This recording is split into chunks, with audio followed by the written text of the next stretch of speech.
Shalom, selamat pagi Bapak Ibu Saudara yang dikasihi oleh Tuhan. Mari bersama-sama kita berdoa sebelum kita merenungkan firman Tuhan saat ini. Syukur kami naikkan di hadapan Tuhan dan kami berterima kasih. Kebaikan-Mu, pertolongan-Mu, kasih dan rahmat-Mu selalu baru dalam kehidupan kami. Dan kami selalu menikmati kebaikan-kebaikan Tuhan dalam kehidupan kami. Saat ini Tuhan, berikan kami hikmat-Mu, terangi kami, jamalah kami Tuhan, supaya apa yang kami pelajari saat ini Tuhan, kami boleh belajar melakukannya dalam kehidupan kami Bapa. Kuatkan kami, teguhkan kami dalam pengiringan kami kepada Engkau Tuhan. Terima kasih Bapa, di dalam nama Tuhan Yesus, haleluya, amin. Puji Tuhan.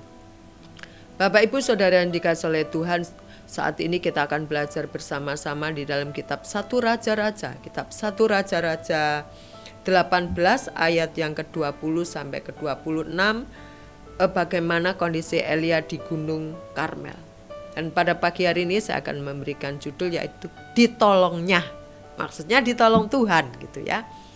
Bapak Ibu Saudara yang dikasihi oleh Tuhan, kalau kita membaca keseluruhan dari belajar maksud saya dari kehidupan Elia, bagaimana Elia ini menghadapi Ahab serta Isabel istrinya ya, dan dia juga sempat mengalami ketakutan yang luar biasa menjadikan dia stres, dan bagaimana pula dia harus berhadapan dengan 400 nabi palsu atau nabi-nabi Baal pada waktu itu ya. Di dalam ayat yang ke 28 ya, dikatakan begini Bapak Ibu. Pasal yang ke-18.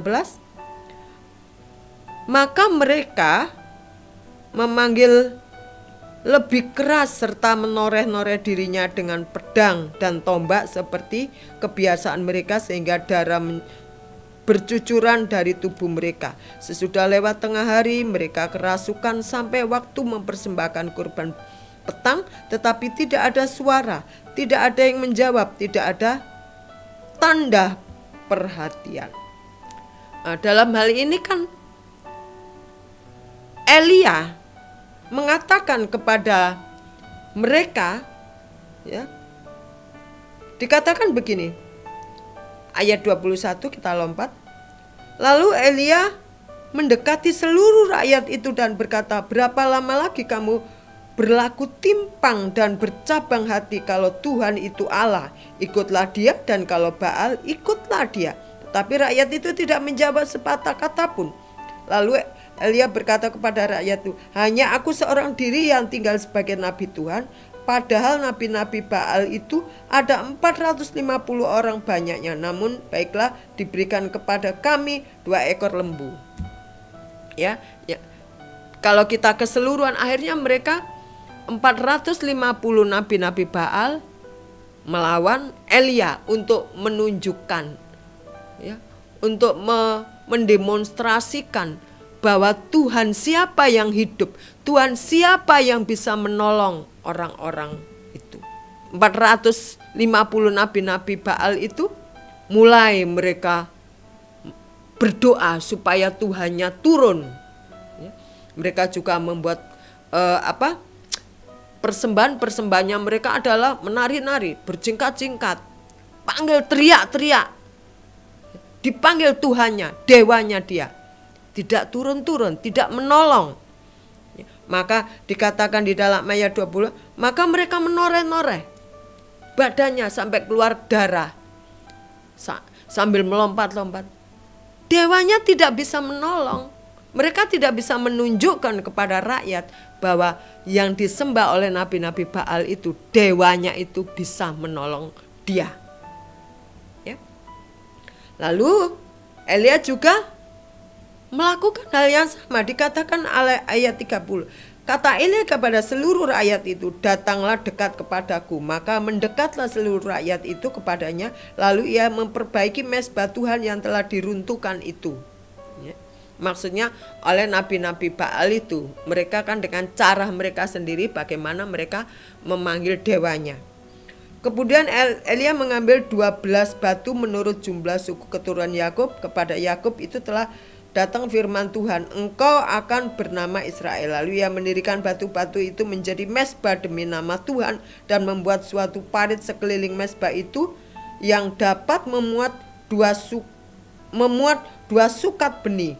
Ia menyusun kayu api, memotong lembu itu dan menaruh potongan-potongan di atas kayu api itu. Sesudah itu ia berkata, penuhilah 4 buyung dengan air dan tuangkanlah ke atas kurban bakaran dan ke atas kayu api itu.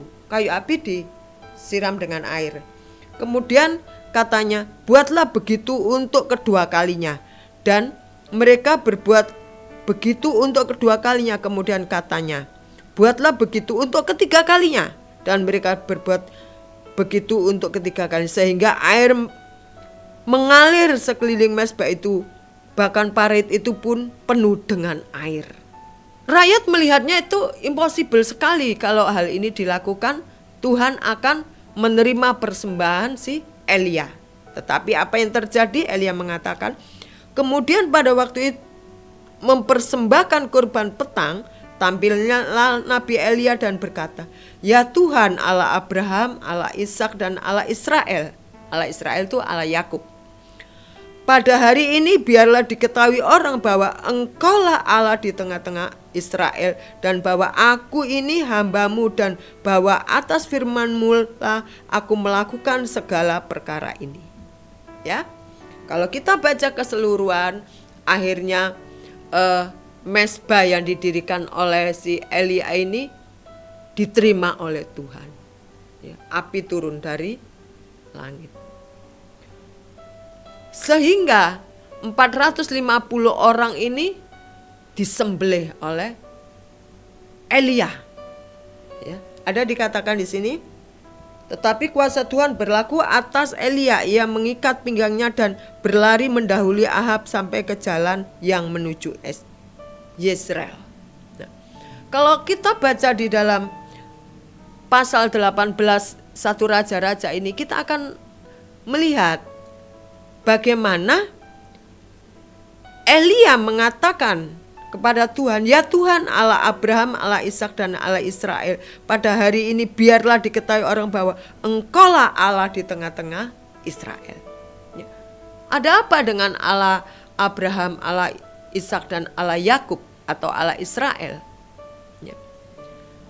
Kita melihat bagaimana Tuhan menolong Abraham. Kalau kita buka sejenak di dalam kitab Kejadian Bapak Ibu, kitab Kejadian 15 ayat yang ketiga, kita lihat sebentar ya. Kejadian 15 ayat yang ketiga bunyinya demi. Lalu kata Abraham, engkau tidak memberikanku kepadaku keturunan sehingga seorang hambamu nanti menjadi ahli warisku. Perikopnya berjanji Allah dengan Abraham janji tentang keturunannya. Abraham ragu. Abraham bilang kepada Tuhan, ya, bagaimana nanti ya bahwa janjimu itu akan tergenapi karena aku tidak punya keturunan Tuhan.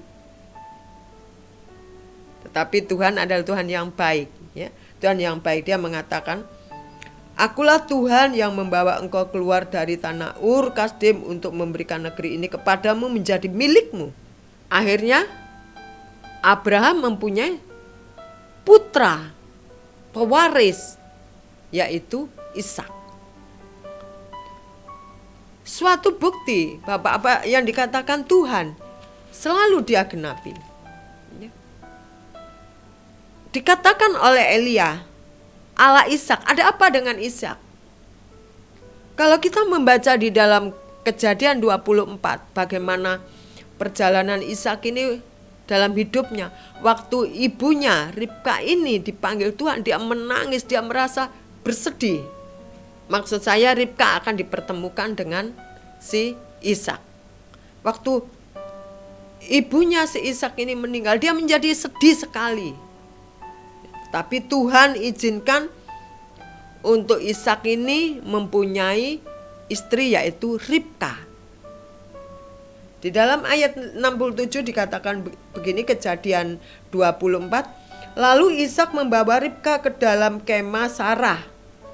Ya, waktu Sarah meninggal kan Ishak bersedih. Ibunya dan mengambil dia menjadi istrinya. Ishak mencintainya dan demikianlah ia dihiburkan setelah ibunya meninggal. Ada cara-cara Tuhan. Ya. Waktu Yakub, ada apa dengan Yakub atau Israel? Bagaimana Yakub itu memperoleh nama Israel? Dia harus bergulat dengan Tuhan. Ya. Berkelahi dengan merangkul. Aku gak mau melepaskan sebelum engkau memberkati aku. Maka dikatakan oleh Tuhan, namamu sekarang bukan Yakub tapi Israel. Di dalam kitab Kejadian 32. Nah, dari hal ini kita melihat sesungguhnya Tuhan menyatakan pertolongannya dengan cara yang berbeda-beda. Ya, kalau dengan Elia dia harus melawan dulu 450 nabi Baal. Baru mereka tahu bahwa Allahnya Elia adalah Allah yang benar, Allah yang hidup. Untuk Abraham, dia bilang sama Tuhan, mana mungkin. Tapi Tuhan menyatakan apa yang tidak mungkin bagi engkau, bagi manusia, sangat mungkin bagi Tuhan. Kalau Ishak, dia sangat bersedih. Waktu Mama Sarah meninggal, dia sangat bersedih sekali. Dan Tuhan gantikan Ribka menjadi pasangan hidupnya. Bapak Ibu, dari hal ini kita lihat, kita mengetahui bahwa ada banyak cara-cara Tuhan untuk menolong. Untuk menolong Elia, untuk menolong Abraham, untuk menolong Ishak, serta menolong Yakub. Juga menolong Bapak Ibu Saudara sekalian, juga saya. Caranya berbeda-beda. Mungkin kita harus mengalami dulu hal-hal yang tidak enak. Mungkin kita juga harus bergulat dulu dengan Tuhan lewat doa-doa kita. Dan kita baru melihat pertolongan Tuhan sungguh ajaib terjadi dalam kehidupan kita. Ada banyak cara-cara Tuhan untuk melakukan pertolongannya kepada saya juga Bapak Ibu Saudara sekalian. Saya percaya itu. Dan setelah masa-masa tidak enak ini kita lewati, kita baru bicara, kita baru mengatakan, oh ini toh maksud Tuhan. Ya, atau kita baru ternyata Tuhan itu ya kemarin tuh begini-begini. Oh ini loh ya. Saya tahu, saya merasakan, saya menikmati hasilnya. Nah, saya berharap juga Bapak Ibu Saudara sekalian, ada banyak cara-cara Tuhan menolong Bapak Ibu Saudara sekalian. Dan Bapak Ibu tetap percaya, tetap beriman bahwa Tuhan tidak pernah tinggalkan Bapak Ibu Saudara sekalian. Amin.